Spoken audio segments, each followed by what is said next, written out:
Nasa 56% ang itinaas ng presyo ng common food items sa New Zealand na katulad ng pagtaas ng presyo ng mga bilihin sa pinakamahihirap na bansa sa buong mundo.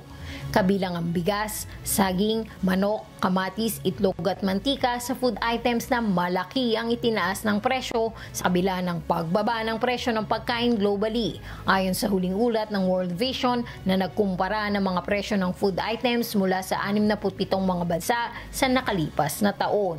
Umabot sa average na 78.32 New Zealand dollars o 2,685 pesos ang presyo ng food basket noong nakalipas na taon kumpara sa 50.15 New Zealand dollars o 1,720 pesos lamang noong 2022.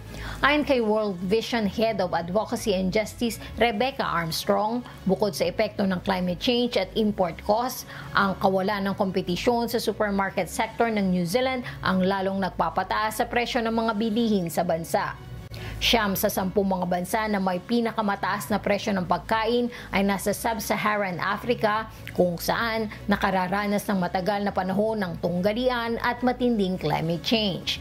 Kabilang din ang Sudan na nasa 61%, Honduras na nasa 56% at Ethiopia na nasa 43% ang itinaas ng presyo ng bilihin.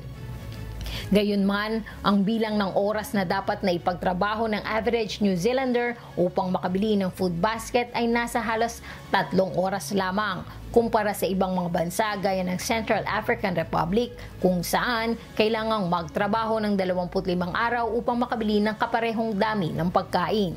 Ayon naman kay World Vision New Zealand National Director Grant Baldon, ang presyo ng pagkain sa mga mahihirap na bansa ay higit kaysa kakayahan ng kanilang mamamayan na makabili at nangangahulugan na maraming pamilya at mga bata ang hindi nakakakain ng wasto.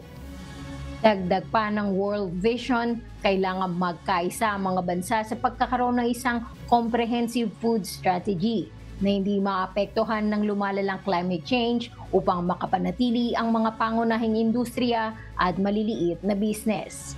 Raquel Evangelista, humahataw sa Balita Ngayon.